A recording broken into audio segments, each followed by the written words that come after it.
Isang kababayan nating Pilipina nagbigay ng paalala sa lahat ng mga pasahero, lalong-lalo na sa mga OFW, na kapag uuwi kayo ay mas maigi na ipabalot nyo o iparap nyo ang inyong maleta.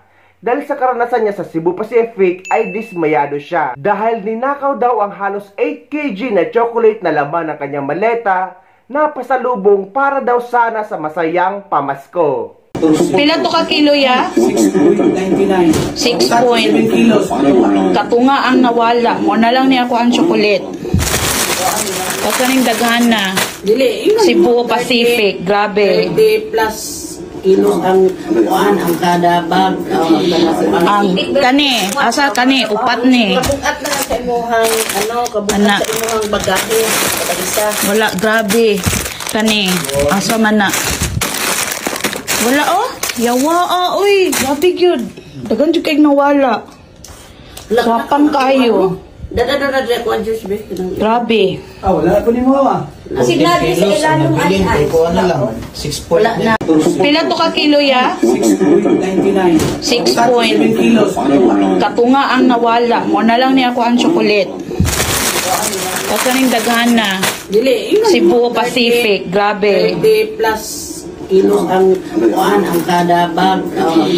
Ang kani. Asa kani. Upat ni. Kabugat na sa imuhang kabugat sa imuhang bagahe. Wala. Grabe. Kani. Asa man na. Wala oh. Yawa uy. Grabe yun. Dagan dyan kayo nawala. Sapang kayo. Dada ko ang juice be. Grabe. Wala po ni mo Sinabi sa ilalong ay. Ano lang? 6 point. Maganda din talaga guys na dapat nakarap ang ating maleta dahil nga hindi man safe ng 100% pero at least malalaman mo agad kung binuksan o ninakawan ang maleta mo sa airport. Dahil ganito lang pala kadali buksan ang maleta at ibalik na parang walang nangyari.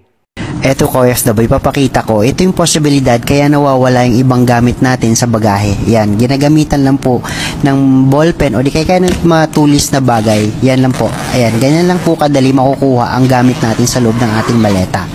Ayan, iikot mo lang tapos ayan, bukas na ko OFW. Tapos nyan, pwede mo na makuha kung ano yung gusto mong kunin dyan sa loob. Then, pag ibalik mo, ikutin mo uli yung zipper nyan. Parang walang nangyari ka OFW. Ganyan lang. Ibabalik mo lang uli sa dati para masarado. So, yan yung possibility na yung iba nagtataka kung bakit nawawala ng mga gamit sa loob ng maleta nila, which is na nakasarado naman. So, ganyan po kay OFW ang posibilidad na nangyayari.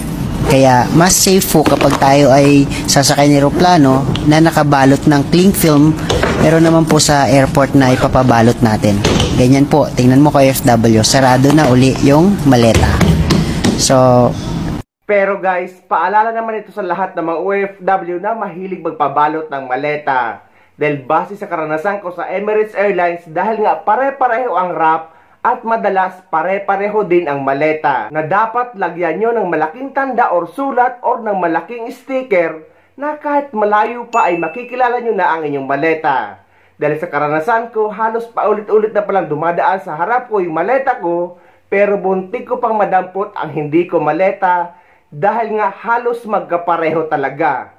Kaya nga kadalasan sa NAIA Airport ay nangyayari ang palit maleta dahil kung hindi mo talaga i-double check, ay halos magkakapareho ang itsura.